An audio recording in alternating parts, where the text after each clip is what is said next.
Good morning, Vietnam! Hey, this is not a test, this is rock and roll! E aqui vai mais um programa para alegrar vocês neste 8 de junho de 1972. Ano difícil, hein? Vocês, soldados americanos aí no fronte que me ouvem, devem estar já cabisbaixos vendo seus colegas voltarem para a América. Será que a guerra acabou? Só restaram alguns gatos pingados de vocês por aí. Se vocês soubessem a bagunça de protestos pacifistas e jogos políticos que estão acontecendo agora nos Estados Unidos e no mundo, já tinham largado seus rifles e ido fumar maconha em Saigon. Mas não vou contar nada porque minha função aqui é deixar vocês animados e com a moral alta para metralharem os Vietcongs, mesmo sem saber o que está acontecendo por trás dos bastidores. Falando em Vietcongs, temos notícias ao vivo em primeira mão com nossa enviada especial, que está nesse momento no vilarejo de Trang Bang. Aqui em Trang Bang parece não haver nenhum Vietcong, mas está acontecendo um ataque aéreo com bombas napalm. Dá para ouvir também tiros de metralhadora, mas parecem ser dos soldados aliados. Tem vários civis morrendo e um monte de crianças queimadas pelo napalm fugindo pela estrada. Tem uma menina sem roupas e a pele se soltando das costas, está correndo junto com seus irmãos, tentando encontrar socorro. Não dá para saber se esse ataque é americano ou é dos aliados sul-vietnamitas. Parece que mais aviões estão vindo, estão soltando mais bombas pelo napalm. Perdemos a transmissão e parece que perdemos a repórter também. Já é a 10ª só nessa guerra. Na próxima talvez precisemos de umas 20 repórteres reserva. E vocês aí, soldados que me ouvem, não devem saber nenhum motivo dessa guerra que estão perdendo. É claro que estão mandando muito bem nas batalhas e vencendo quase todas. Perder uma guerra assim é muito estranho, não é? Então fiquem sintonizados que logo após o rock saberemos mais sobre o porquê dessa guerra. Let's rock, baby!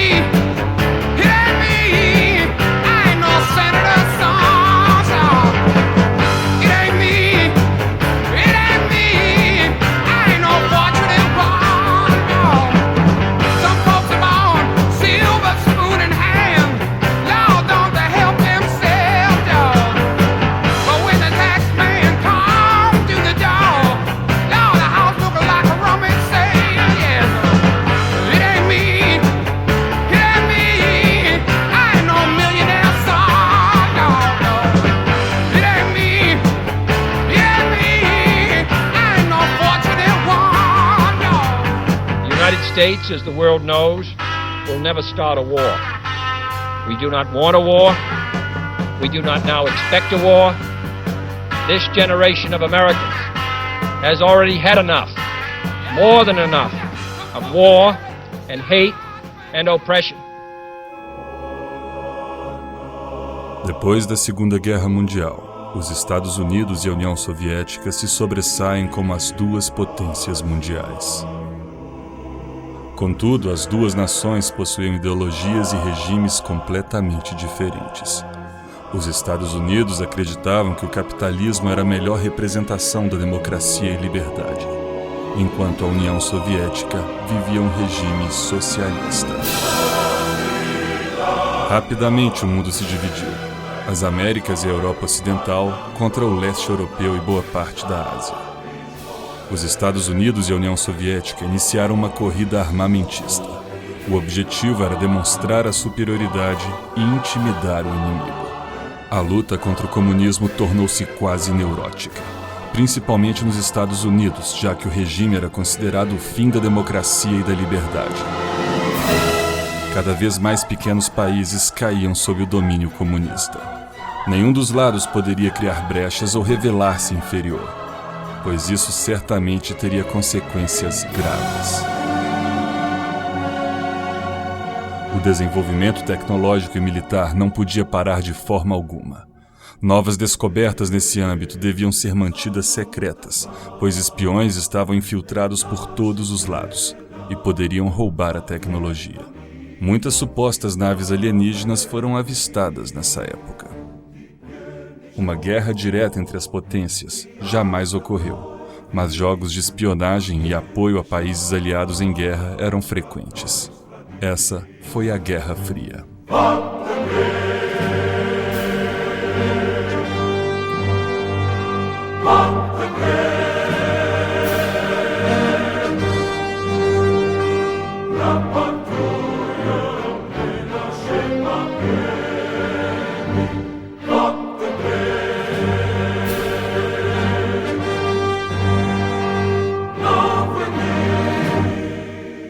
2 de setembro de 1945.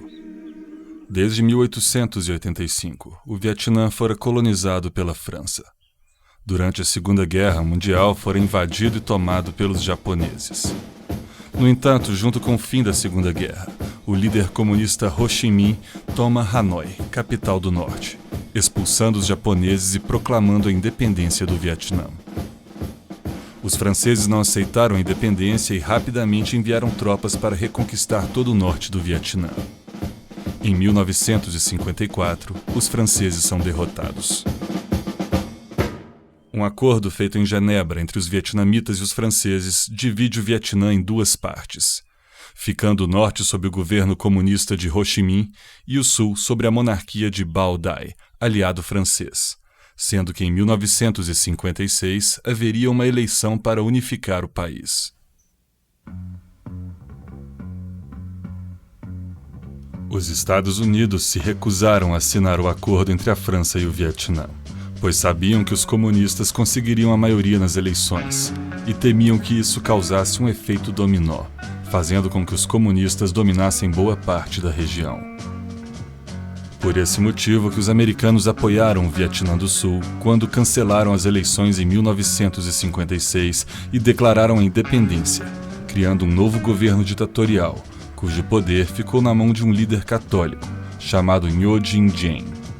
O Vietnã do Norte reagiu e ordenou que células comunistas presentes no Sul iniciassem uma campanha armada, promovendo atentados, sequestros e assassinatos. Os Estados Unidos enviaram armas, dinheiro e instrutores militares para o Vietnã do Sul, pois a vitória de Ho Chi Minh seria certa sem a ajuda americana. Os comunistas precisavam ser exterminados do Vietnã do Sul. Contudo, os problemas em Saigon cresciam. A população já estava revoltada com a repressão e também a perseguição aos budistas, promovida pelo irmão do ditador, Diem. Aproveitando a impopularidade do governo de Ngo Dinh Diem, o Vietnã do Norte cria a Frente de Libertação Nacional, um grupo militar que passou a ser conhecido como Viet Cong, para combater a ditadura no Sul e dominar o país. Em 1960, Kennedy é eleito presidente dos Estados Unidos. Apesar de focar seu governo externo em questões que achava mais importantes, como a Baía dos Porcos e a União Soviética, não demora muito coloca seus olhos sobre o Vietnã, principalmente depois do fracasso da invasão de Cuba e a construção do Muro de Berlim. Ficou claro que não poderia aceitar mais uma vitória comunista. O Vietnã do Norte precisava ser detido. Para o ZEUA, o principal problema de Saigon era o governo de Ngo Dinh Diem, opressor, corrupto e ineficiente contra os ataques vietcongs. Era preciso haver um golpe de Estado no Vietnã do Sul. Os americanos enviaram mensagens aos militares conspiradores de que não se oporiam a qualquer ação que decidissem tomar contra o governo. Essa era uma mensagem clara de que os militares seriam apoiados num golpe contra Diem. Em 1963, Ngo Dinh Diem é deposto e executado junto com seu irmão. O país entra então numa era de instabilidade, onde os governos militares eram substituídos um atrás do outro. Hanoi aproveitou o momento conturbado de Saigon e aumentou mais ainda o apoio aos Vietcongs. Kennedy enviou mais conselheiros militares para o Vietnã do Sul e introduziu os helicópteros nas batalhas pela primeira vez na história. Em 22 de novembro de 1963, Kennedy é assassinado. Lyndon Johnson assume a presidência dos Estados Unidos e rapidamente daria um jeito de começar a guerra de verdade. Em 1964, o Pentágono forjou um ataque do Vietnã do Norte a um de seus navios em águas internacionais. Conseguiu assim apoio popular e do Congresso americano para enviar soldados e armamento para o Vietnã, iniciando a guerra.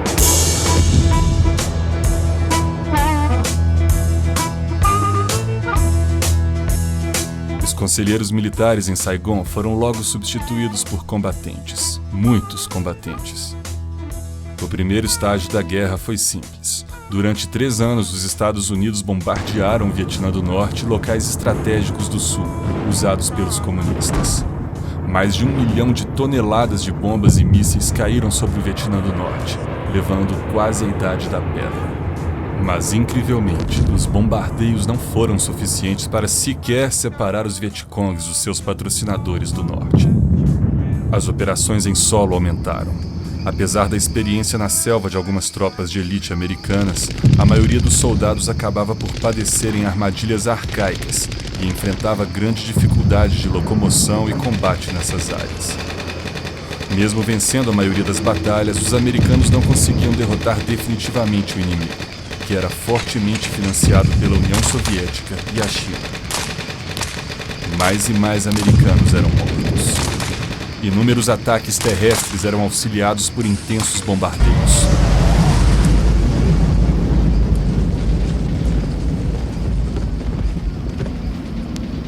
You smell that? You smell that? Napalm, son! Nothing else in the world smells like that!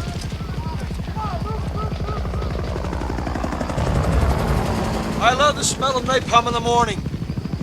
You know, one time we had a hail bomb for 12 hours, and when it was all over, I walked up. We didn't find one of them, not one stinking dink body. The smell, you know, that gasoline smell, the whole hill. It smelled like victory.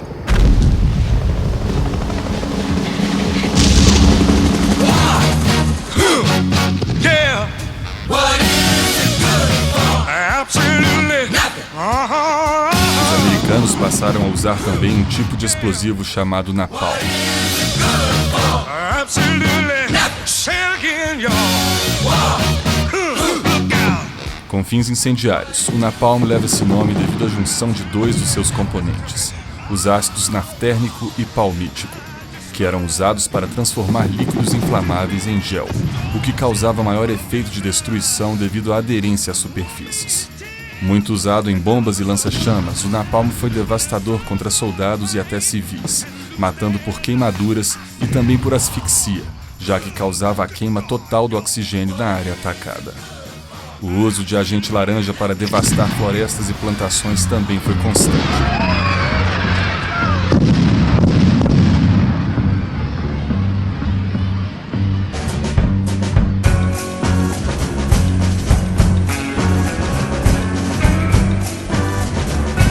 A guerra tinha uma grande parcela psicológica. Americanos e comunistas usaram a propaganda como arma para desmoralizar o inimigo e também conquistar a própria população e ganhar apoio da opinião pública. Our government is united in its determination to take all necessary measures in support of freedom and in defense of peace in Southeast Asia. O governo Lyndon Johnson forjava e adulterava informações sobre a guerra para a mídia, para que o apoio popular continuasse forte. Mas depois de várias contradições e vazamentos, a população americana começou a desconfiar das informações do governo, que logo perdeu a credibilidade.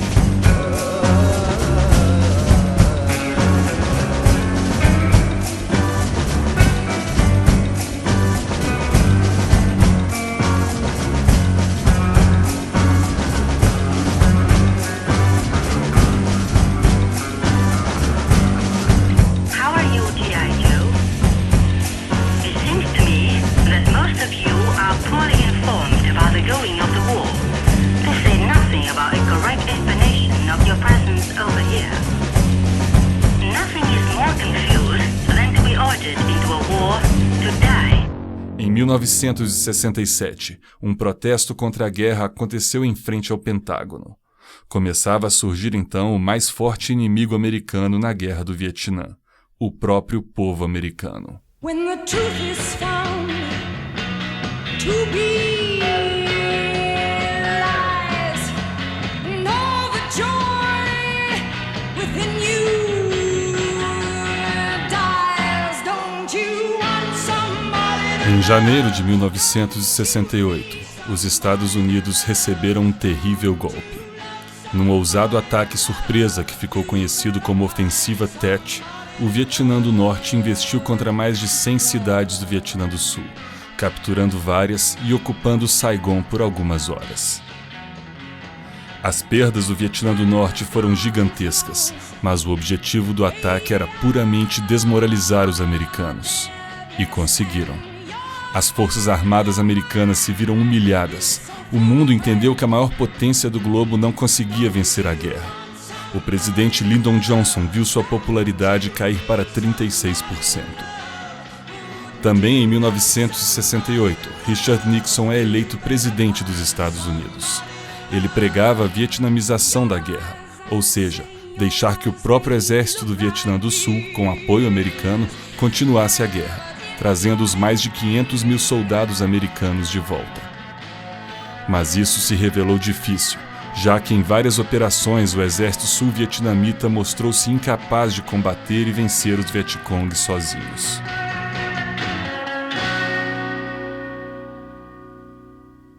Good Morning Vietnam! Hoje vocês acompanham ao vivo a mais uma disputa emocionante entre os Estados Unidos e o Vietnã do Norte.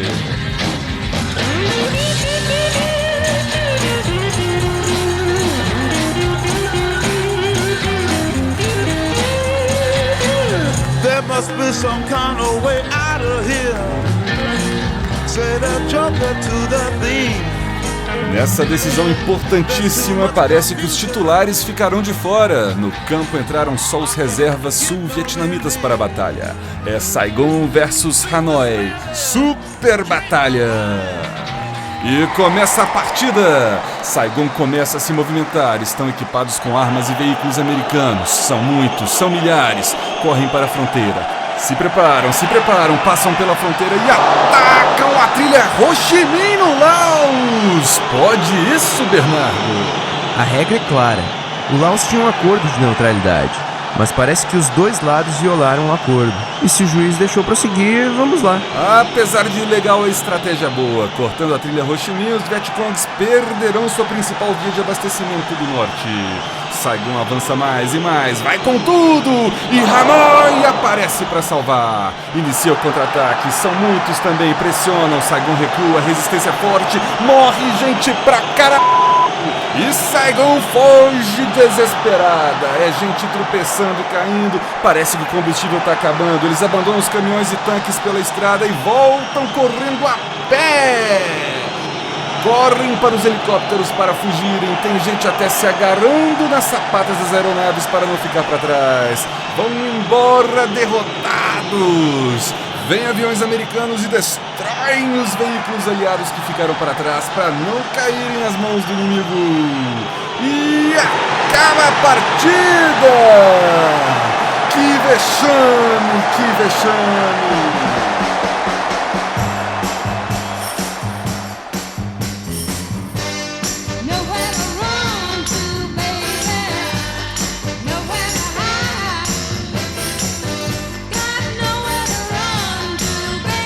A população americana se revoltava cada vez mais. Nixon tentou fazer com que a maioria silenciosa da população a favor da guerra apoiasse publicamente a sua política. Mas essa maioria deixou de existir quando notícias sobre incontáveis mortes de civis, inclusive crianças, e estupros e outros abusos por parte dos soldados americanos chegaram aos ouvidos e olhos da população. Surgia então nos Estados Unidos a contracultura, conhecido também como movimento hippie. Cultuando o rock, protestando e indo contra tudo que a sociedade americana pregava, o movimento hippie dominou universidades de todo o país. Músicas de protesto eram compostas e passeatas e discursos públicos aumentavam ainda mais a indignação do povo, levando a opinião pública a iniciar a derrota americana na Guerra do Vietnã. Vários jovens, pela primeira vez, negaram-se em massa a ir para a guerra, fugindo para outros países. Em 1969, o líder comunista Ho Chi Minh morre. No mesmo ano acontece o ápice da contracultura, com o Festival de Woodstock.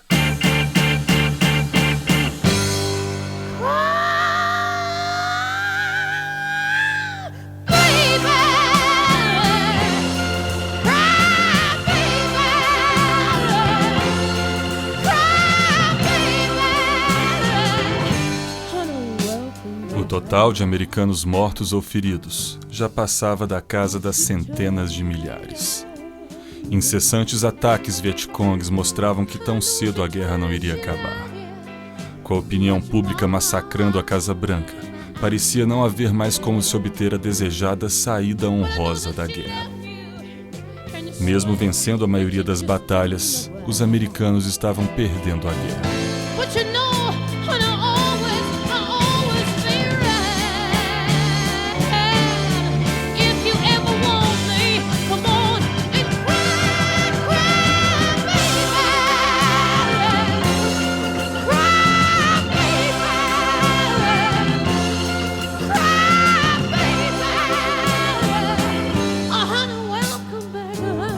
No início dos anos 70, inicia-se a retirada lenta e gradual dos soldados americanos presentes no Vietnã. Em junho de 1972, um bombardeio com napalm feito por engano em uma aldeia civil chocou o mundo devido à célebre foto da menina nua e queimada correndo pela estrada, fugindo da aldeia. Vários civis foram mortos. Não se sabe se o ataque foi feito por americanos ou aliados vietnamitas do Sul. Muitos pregam que ao menos a ordem do ataque veio de um general americano. Aquilo foi a gota d'água para a opinião pública. A retirada dos soldados americanos aumentou em quantidade e velocidade. Sem a presença do exército americano no Vietnã e o despreparo dos aliados vietnamitas, o Vietnã do Norte abandona suas táticas de guerrilha e concentra suas forças num ataque final.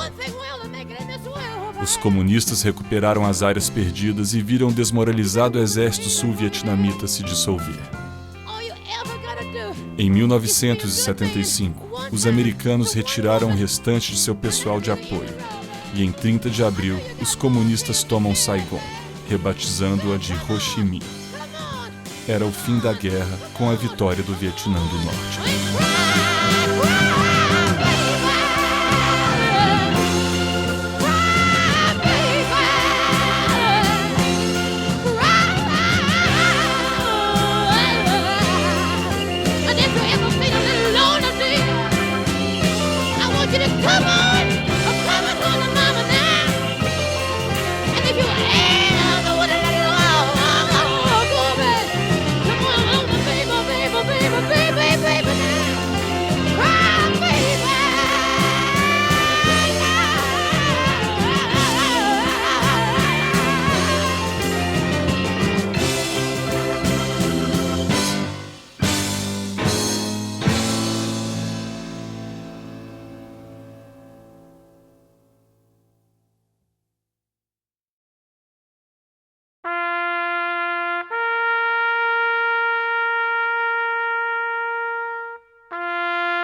A Guerra do Vietnã custou aos americanos mais de 47 mil mortos, 313 mil feridos e 200 bilhões de dólares. O total de vítimas da guerra passa de 1 milhão de mortos. O Vietnã estava arrasado. Seus rios e plantações foram envenenados pelo agente laranja, deixando o solo improdutivo e suas cidades e aldeias destruídas. Com boa parte da população fugindo do regime comunista e os embargos internacionais, o Vietnã regrediu economicamente e passou por tempos difíceis. Apesar de manter seu território intacto, os Estados Unidos, sob um olhar político, foi o mais afetado. Os militares foram humilhados, a presidência devastada e a CIA e o Pentágono duramente criticados. Os cidadãos nunca mais confiaram plenamente no governo.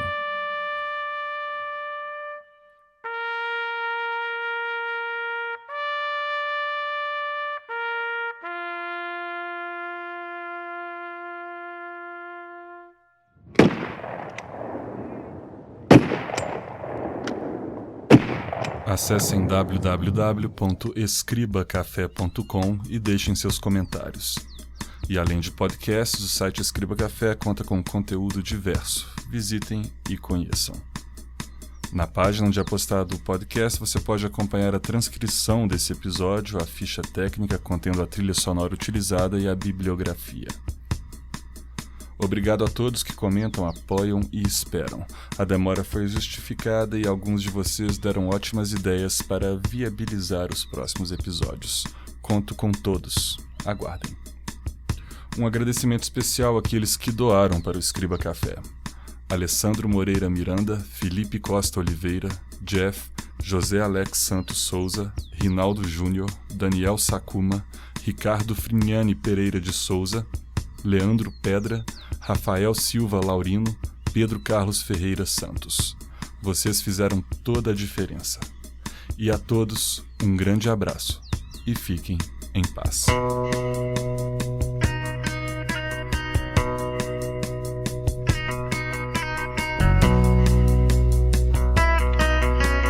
First thing I remember was asking Papa why. Oh, there were many things I didn't know. And Daddy always smiled, took me by the hand, saying someday you'll understand. Well, I'm here to tell you now that you're never mother's son. You better learn it fast, you better learn it young, 'cause someday it never comes. The time and tears went by, and I collected dust, for there were many things I didn't know. When Daddy went away, he said, try to be a man, and someday you'll understand. Well, I'm here to tell you now that you're never mother's son. You better learn it fast, you better learn it young, 'cause someday it never comes. And then one day in April, I wasn't even there. Oh, there were many things I didn't know. A son was born to me. Mama held his hand, saying